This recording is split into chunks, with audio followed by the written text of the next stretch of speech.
The second lesson, the ego's mental tools. In the first lesson, we gave instruction and exercises designed to awaken the consciousness of the candidate to a realization of the real I. We confined our instructions to the preliminary teachings of the reality of the I, and the means whereby the candidate might be brought into a realization of his real self and his independence from the body and the things of the flesh. We tried to show how you might awaken to a consciousness of the reality of the I, its real nature, its independence of the body, its immortality, its invincibility and invulnerability. How well we have succeeded may be determined only by the experience of each candidate, but we can but point out the way, and the candidate must do the real work himself. But there is more to be said and done in this matter of awakening to a realization of the I. So far, we have told you how to distinguish between the material coverings of the ego and the real I itself. We have tried to show you that you had a real I, and then to show you what it was and how it was independent of the material coverings, etc. But there is still another step in this self-analysis, a more difficult step. Even when the candidate has awakened to a realization of his independence of the body and material coverings, he often confounds the I with the lower principles of the mind. This is a mistake. The mind in its various phases and planes is but a tool and instrument of the I, and is far from being the I itself. We shall try to bring out this fact in this lesson and its accompanying exercises.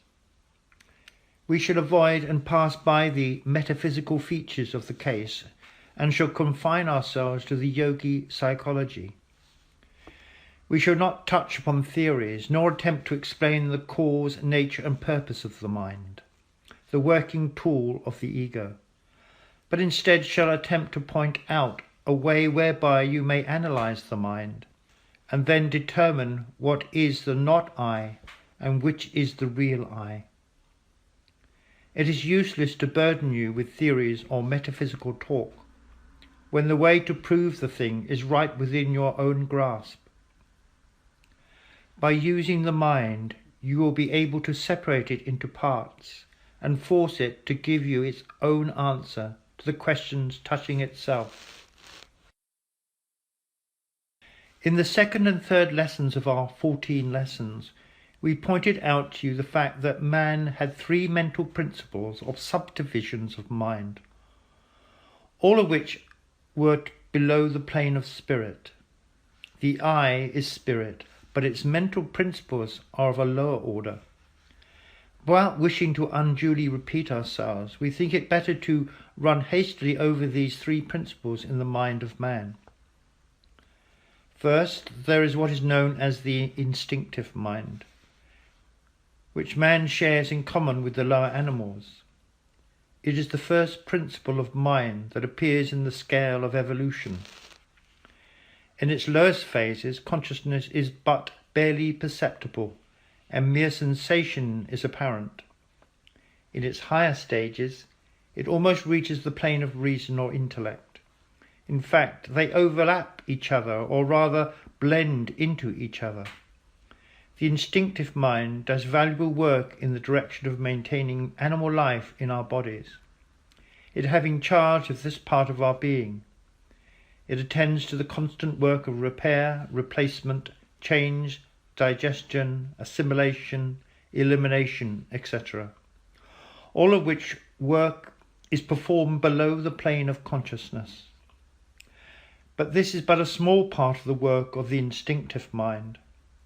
For this part of the mind has stored up all the experiences of ourselves and ancestors in our evolution from the lowest forms of animal life into the present stage of evolution. All of the old animal instincts, which were all right in their place and quite necessary for the well-being of the lower forms of life, have left traces in this part of the mind, which traces are apt to come to the front under pressure of unusual circumstances, even long after we think we have outgrown them. In this part of the mind are to be found traces of the old fighting instinct of the animal, all the animal passions, all the hate, envy, jealousy, and the rest of it, which are our inheritances from the past. The instinctive mind is also the habit mind, in which is stored up all the little and great habits of many lives, or rather, such as have not been entirely effaced by subsequent habits of a stronger nature. The instinctive mind is a queer storehouse containing quite a variety of objects, many of them very good in their way, but others of which are the worst kind of old junk and rubbish. This part of the mind is the seat of the appetites, passions, desires, instincts, sensations, feelings and emotions of the lower order, manifested in the lower animals, primitive man, the barbarian, the man of today, the difference being only in the degree of control over them that has been gained by the higher parts of the mind. There are higher desires, aspirations, etc., belonging to a higher part of the mind, which we will describe in a few minutes, but the animal nature belongs to the instinctive mind. It also belongs to the feelings, belonging to our emotional and passional nature. All animal desires, such as hunger and thirst, sexual desires on the physical plane, all passions, such as physical love, hatred, envy, malice, jealousy, revenge, etc., are part of this part of the mind. The desire for the physical, unless a means of reaching higher things, and the longing for the material belong to this region of the mind. The lust of the flesh, the lust of the eyes, the pride of life belong to the instinctive mind. Take note, however, that we are not condemning the things belonging to this plane of the mind. All of them have their place. Many were necessary in the past, and many are still necessary for the continuance of physical life. All are right in their place, and to those in the particular plane of development to which they belong, and are wrong only when one is mastered by them, or when he returns to pick up an unworthy thing that has been cast off in the unfoldment of the individual.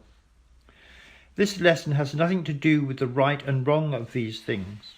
We have treated of that elsewhere, and we mention this part of the mind that you may understand that you have such a thing in your mental makeup, and that you may understand the thought, etc., coming from it when we start in to analyze the mind in the latter part of this lesson.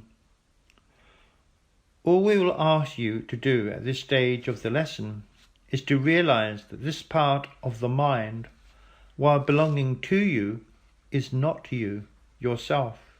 It is not the I part of you. Next in order above the instinctive mind is what we have called the intellect, that part of the mind that does our reasoning, analyzing, thinking, etc. You're using it in the consideration of this lesson.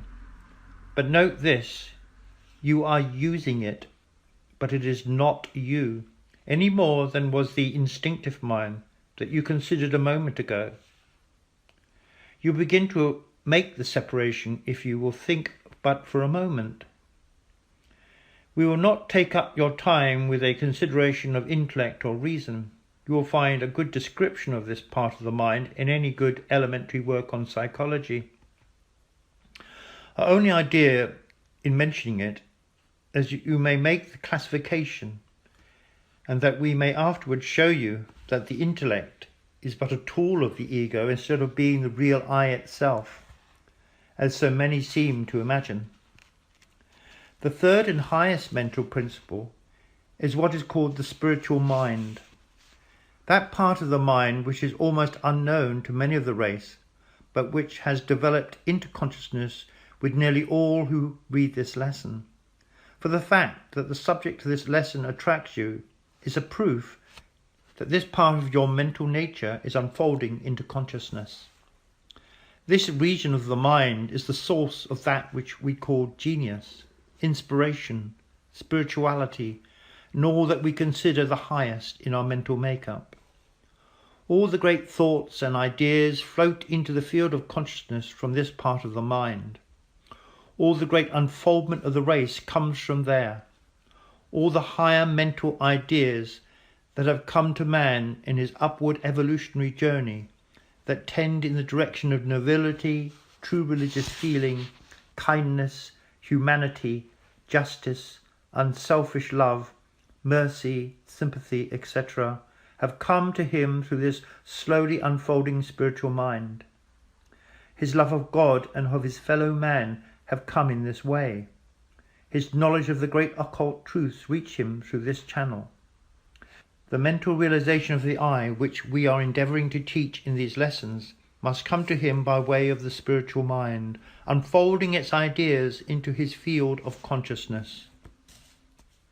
But even this great and wonderful part of the mind is but a tool, a highly finished one, it is true, but still a tool, to the ego or the I.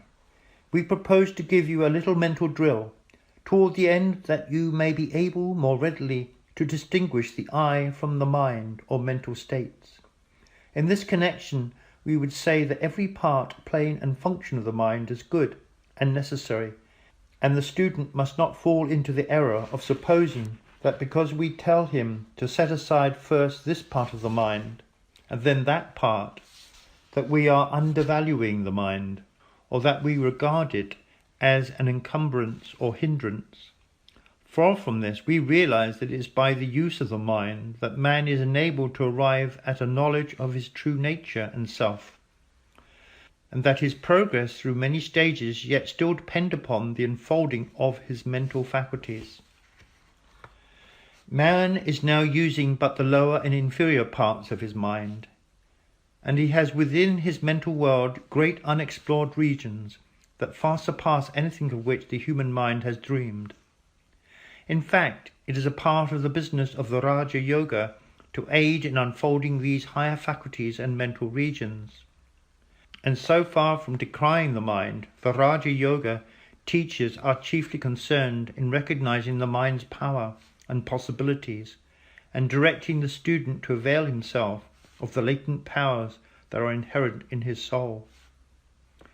It is only by the mind that the teachings we are now giving you may be grasped and understood, and used to your advantage and benefit.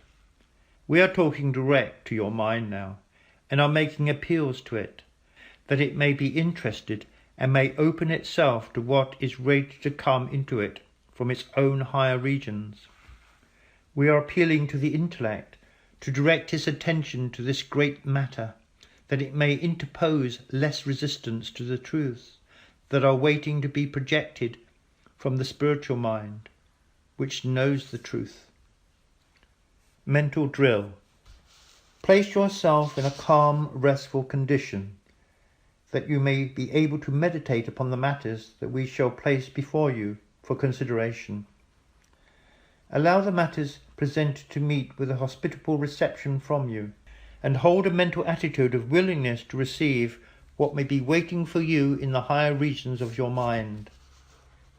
We wish to call your attention to several mental impressions or conditions, one after another, in order that you may realize that they are merely something incident to you and not you yourself, that you may set them aside and consider them just as you might anything that you have been using. You cannot set the I aside and so consider it, but the various forms of the not I may be so set aside and considered. In the first lesson you gained the perception of the I as independent from the body, the latter merely being an instrument for use. You have now arrived at the stage when the I appears to you to be a mental creature, a bundle of thoughts, feelings, moods, etc. But you must go further. You must be able to distinguish the I from these mental conditions, which are as much tools as is the body and its parts. Let us begin by considering the thoughts more closely connected with the body, and then work up to the higher mental states. The sensations of the body, such as hunger, thirst, pain, pleasure, sensations, physical desires, etc., etc., are not apt to be mistaken for essential qualities of the I by many of the candidates, for they have passed beyond this stage and have learned to set aside these sensations, to a greater or less extent, by an effort of the will, and no longer slaves to them. Not that they do not experience these sensations, but they have grown to regard them as incidents of the physical life, good in their place, but useful to the advanced man only when he has mastered them to the extent that he no longer regards them as close to the I. And yet, to some people, these sensations are so closely identified with their conception of the I, that when they think of themselves, they think merely of a bundle of these sensations. They are not able to set them aside and consider them as things apart, to be used when necessary and proper, but as things not fastened to the I. The more advanced a man becomes, the further off seem these sensations. Not that he does not feel hungry, for instance. Not at all, for he recognizes hunger and satisfies it within reason, knowing that his physical body is making demands for attention, and that these demands should be heeded. But mark the difference. Instead of feeling that the I is hungry, the man feels that my body is hungry, just as he might become conscious that his horse or dog was crying for food insistently. Do you see what we mean? It is that the man no longer identifies himself, the I, with the body. Consequently, the thoughts which are most closely allied to the physical life seem comparatively separate from this I conception. Such a man thinks my stomach this, or my leg that, or my body thus, instead of I this, or I that. He is able almost automatically to think of the body and its sensations as things of him and belonging to him, which require attention and care, rather than as real parts of the I. He is able to form a conception of the I as existing without any of these things, without the body and its sensations, and so he has taken the first step in the realization of the I. Before going on, we ask the students to stop a few moments and mentally run over these sensations of the body. Form a mental image of them and realize that they are merely incidents to the present stage of growth and experience of the I, and that they form no real part of it. They may and will be left behind in the ego's higher planes of advancement. You may have attained this mental conception perfectly long since, but we ask you to give yourself the mental drill at this time, in order to fasten upon your mind this first step. In realizing that you are able to set aside mentally these sensations, that you are able to hold them out at arm's length and consider them as an outside thing, you mentally determine that they are not I things, and you set them down in the not I collection. The first to be placed there. Let us try to make this still plainer, even at the risk of wearying you by repetition, for you must get this idea firmly fixed in your mind. To be able to say that a thing is not I, you must realize that there are two things in question. One, the not I thing, and two, the I who is regarding the not I thing, just as the I regards a lump of sugar or a mountain. Do you see what we mean? Keep at it until you do. Next, consider some of the emotions such as anger, hate, love in its ordinary forms, jealousy, ambition, and the 101 other emotions that sweep through our brains. You will find that you are able to set each one of these emotions or feelings aside and study it, dissect it, analyze it, consider it. You'll be able to understand the rise, progress, and end of each of these feelings as they have come to you and as you recall them in your memory or imagination, just as readily as you would were you observing their occurrence in the mind of a friend. You will find them all stored away in some parts of your mental makeup, and you may, to use a modern American slang phrase, make them trot before you and show their paces. Don't you see that they are not you? They are merely something that you carry around with you in a mental bag. You can imagine yourself as living without them and still being I, can you not? And the very fact that you are able to set them aside and examine and consider them is a proof that they are not I things. For there are two things in the matter. One, you who are examining and considering them, and two, the thing itself, which is the object of the examination and consideration at mental arm's length. So into the not I collection go these emotions, desirable and undesirable. The collection is steadily growing, and you will attain quite formidable proportions after a while. Now, do you not imagine that this is a lesson designed to teach you how to discard these emotions? Although, if it enables you to get rid of the undesirable ones, so much the better. This is not our object. Forbid you to place the desirable, at this time, ones in with the opposite kind, and the idea being to bring you to realization that the I is higher, above, and independent of these mental somethings. And then when you have realized the nature of the I, you may return and use, as a master, the things that have been using you as a slave. So do not be afraid to throw these emotions, good and bad, into the not I collection. You may go back to them and use the good ones after the mental drill is over. No matter how much you may think that you are bound by any of these emotions, you will realize by careful analysis that it is of the not I kind, for the I existed before the emotion came into active play, and it will live long after the emotion has faded away. The principal proof is that you are able to hold it out at arm's length and examine it, a proof that it is not I.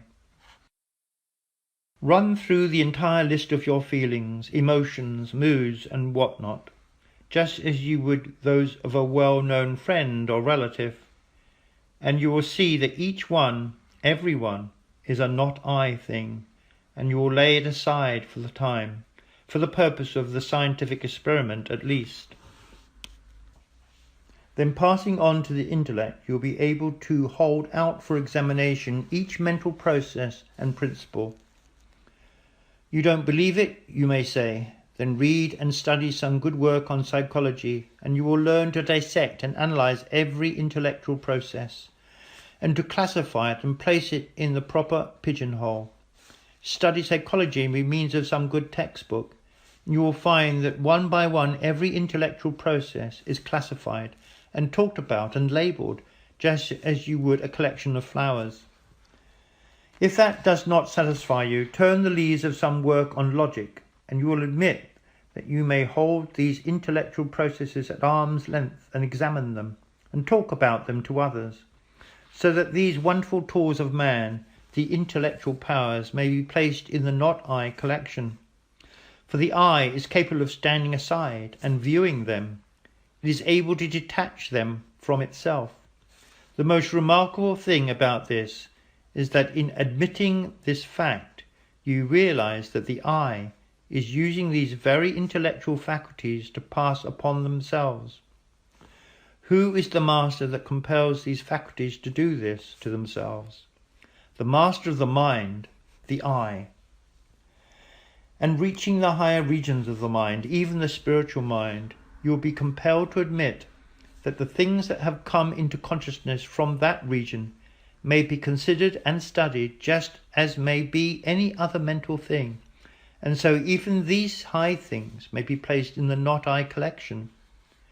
You may object that this does not prove that all the things in the spiritual mind may be so treated, that there may be I things there that cannot be so treated. We will not discuss this question, for you know nothing about the spiritual mind except as it has revealed itself to you, and the higher regions of the mind are like the mind of a god when compared to what you call mind.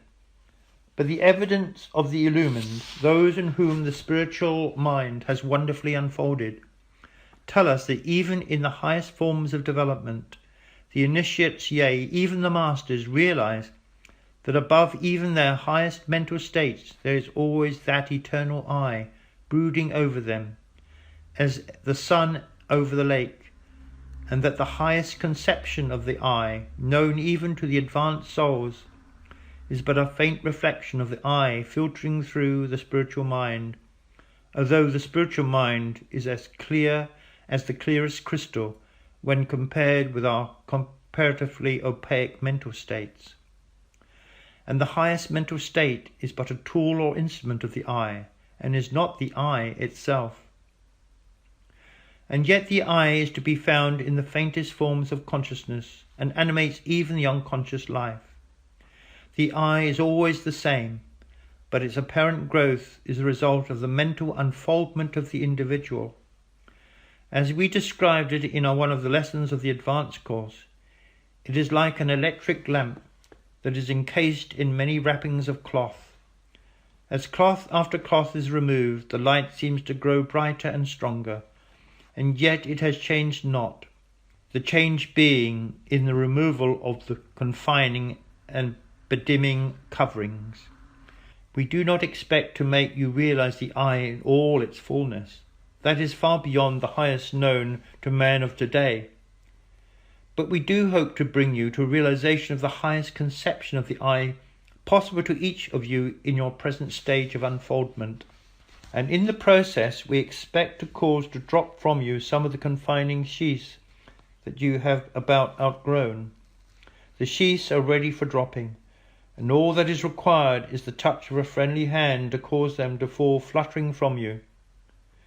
We wish to bring you to the fullest possible to you realization of the I in order to make an individual of you, in order that you may understand and have courage to take up the tools and instruments lying at your hand and do the work before you.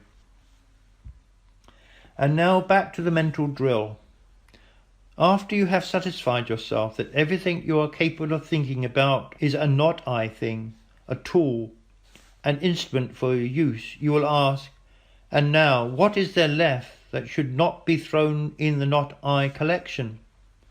To this question we answer, the I itself. And when you demand a proof, we say, try to set aside the I for consideration. You may try from now into a passing way of infinities. You will never be able to set aside the real I for consideration. You may think you can, but a little reflection will show you that you are merely setting aside some of your mental qualities or faculties. And in this process, what is the I doing? Simply setting aside and considering things. Can you not see that the I cannot be both the considerer and the thing considered, the examiner and the things examined? Can the sun shine upon itself by its own light? You may consider the I of some other person, but it is your I that is considering. But you cannot, as an I, stand aside and see yourself as an I. Then what evidence have we that there is an I?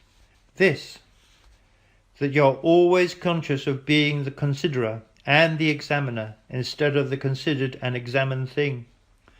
And then you have the evidence of your consciousness. And what report does this consciousness give us? Simply this, and nothing more. I am. That is all the I is conscious of regarding its true self. I am. But that consciousness is worth all the rest, for the rest is but the not I tools that the I may reach out and use. And so at the final analysis you will find that there is something that refuses to be set aside and examined by the I. And that something is the I itself. That I, eternal, unchangeable, that drop of the great spirit ocean, that spark from the sacred flame. Just as you find it impossible to imagine the I as dead, so you will find it impossible to set aside the I for consideration. All that comes to you is the testimony, I am. If you were able to set aside the I for consideration, who would be the one to consider it? Who would consider except the I itself? And if it be here, how could it be there? The I cannot be the not I, even in the wildest flights of the imagination. The imagination, with all its boasted freedom and power, confesses itself vanquished when asked to do this thing. O students, may you be brought to a realization of what you are. May you soon awaken to the fact that you are sleeping gods, that you have within you the power of the universe, awaiting your word to manifest in action. Long ages have you toiled to get this far, and long must you travel before you reach even the first great temple. But you are now entering into the conscious stage of spiritual evolution. No longer will your eyes be closed as you walk the path. From now on you will begin to see clearer and clearer each step in the dawning light of consciousness. You are in touch with all of life, and the separation of your I from the great universal I is but apparent and temporary. We will tell you of these things in our third lesson, but before you can grasp that, you must develop the I consciousness within you. Do not lay aside this matter as one of no importance. Do not dismiss our weak explanation as being merely words, as so many are inclined to do. We are pointing out a great truth to you. Why not follow the leadings of the Spirit, which even now, this moment while you read, is urging you to walk the path of attainment?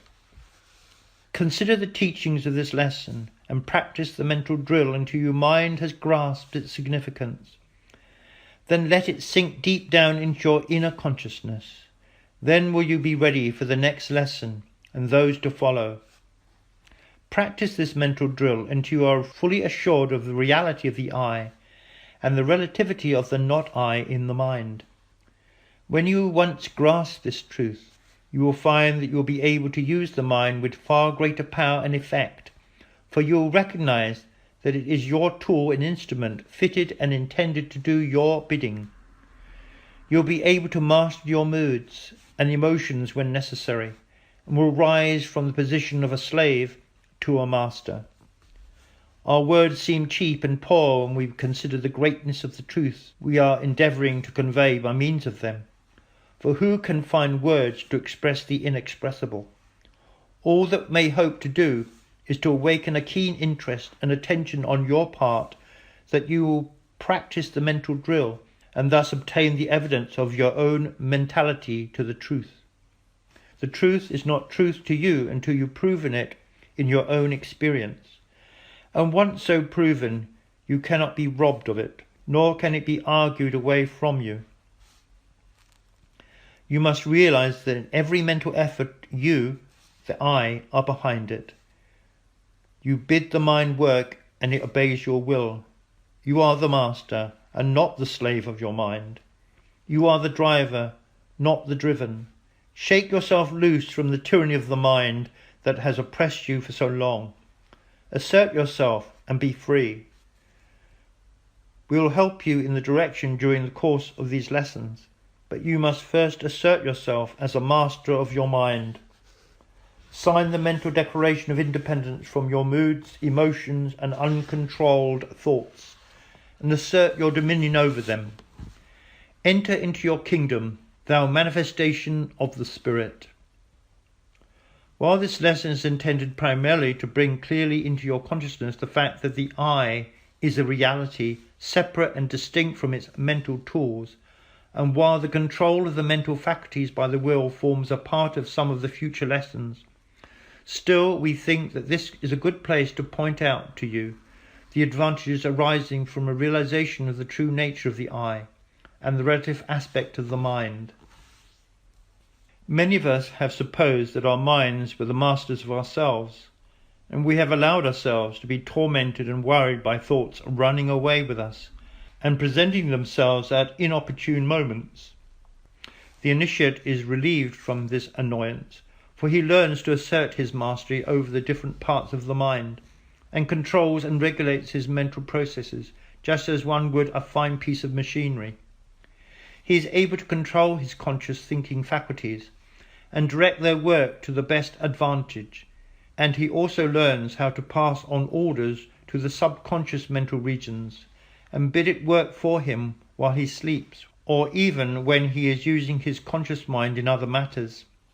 These subjects will be considered by us in due time during the course of lessons. In this connection, it may be interesting to read what Edward Carpenter says of the power of the individual to control his thought processes. In his book From Adam's Peak to Elephanta, in describing his experience while visiting a Hindu Gnani yoga, he says, "And if we are unwilling to believe in this internal mastery over the body, we are perhaps almost equally unaccustomed to the idea of mastery over our own inner thoughts and feelings. That a man should be a prey to any thought that chances to take possession of his mind is commonly among us assumed as unavoidable. It may be a matter of regret that he should be kept awake all night from anxiety as to the issue of a lawsuit on the morrow, but that he should have the power of determining whether he is be kept awake or not seems an extravagant demand. The image of an impending calamity is no doubt odious, but its very odiousness, we say, makes it haunt the mind all the more perniciously, and it is useless to try to expel it. Yet this is an absurd position, for man, the heir of all the ages, hag-ridden by the flimsy creatures of his own brain. If a pebble in our boot torments us, we expel it. We take off the boot and shake it out. And once the matter is fully understood, it is just as easy to expel an intruding and obnoxious thought from the mind. About this there ought to be no mistake, no two opinions. The thing is obvious, clear and unmistakable. It should be easy to expel an obnoxious thought from your mind as it would to shake the stone out of your shoe. Still a man can do that. It is just nonsense to talk about his ascendancy over nature and all the rest of it. He is a mere slave and prey to the bat-winged phantoms that flit through the corridors of his own brain. Yet the weary and careworn faces we meet by thousands, even among the affluent classes of civilization, testify only too clearly how seldom this mastery is obtained. How rare indeed to meet a man, how common rather to discover a creature hounded on by tyrant thoughts or cares or desires, cowering, wincing under the lash, or perchance priding himself to run merrily in obedience to a driver that rattles the reins and persuades him that he is free, whom he cannot converse with in careless tete-a-tete because that alien presence is always there on the watch. It is one of the most prominent doctrines of Raja Yoga that the power of expelling thoughts, or, if need be, killing them dead on the spot, must be attained. Naturally, the art requires practice, but like other arts, when once acquired, there is no mystery or difficulty about it, and it is worth practice. It may indeed fairly be said that life only begins when this art has been acquired. For obviously when, instead of being ruled by individual thoughts, the whole flock of them, in their immense multitude and variety and capacity, is ours to direct and dispatch and employ where we list. For he maketh the winds his messengers and the flaming fire his minister. Life becomes a thing so vast and grand, compared with what it was before, that its former condition may well appear almost antenatal. If you can kill a thought dead for the time being, you can do anything else with it that you please, and therefore it is that this power is so valuable. And it not only frees a man from mental torment, which is 9/10 at least of the torment of life, but it gives him a concentrated power of handling mental work absolutely unknown to him before. The two things are correlative to each other. As already said, this is one of the principles of Raja Yoga. While at work, your thought is to be absolutely concentrated in it. undistracted by anything whatever irrelevant to the matter in hand, pounding away like a great engine with giant power and perfect economy, no wear and tear of friction or dislocation of parts owing to the working of different forces at the same time. Then, when the work is finished, if there is no more occasion for the use of the machine, it must stop equally, absolutely. Stop entirely. No worrying, as if a parcel of boys were allowed to play their devilments with a locomotive as soon as it was in the shed. And the man must retire into that region of his consciousness where his true self dwells. I say the power of the thought machine itself is enormously increased by this faculty of letting it alone on the one hand and of using it singly and with concentration on the other. It becomes a true tool which a master workman lays down when done with, but which only a bungler carries about with him all the time to show he is the possessor of it. We ask the student to read carefully the above quotations from Mr. Carpenter's book, for they are full of suggestions that may be taken up to advantage by those who are emancipating themselves from their slavery to the unmastered mind, who are now bringing the mind under the control of the ego by means of the will. Our next lesson will take up the subject of the relationship of the I to the universal I, and will be called the expansion of self. It will deal with the subject not from a theoretical standpoint, but from the position of the teacher who is endeavouring to make his students actually aware in their consciousness of the truth of the proposition. In this course, we are not trying to make our students past masters of theory, but are endeavouring to place them in a position whereby they may know for themselves and actually experience the things of which we teach. Therefore, we urge upon you not to merely rest content with reading this lesson, but instead to study and meditate upon the teachings mentioned under the head of mental drill, until the distinctions stand out clearly in your mind, until you not only believe them to be true, but actually are conscious of the I and its mental tools.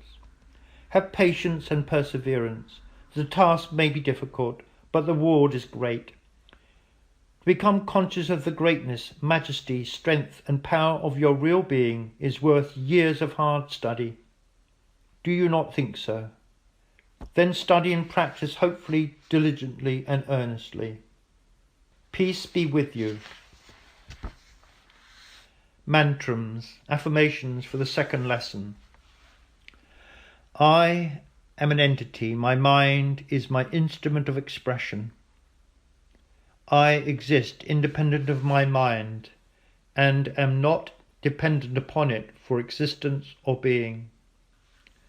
I am master of my mind, not its slave.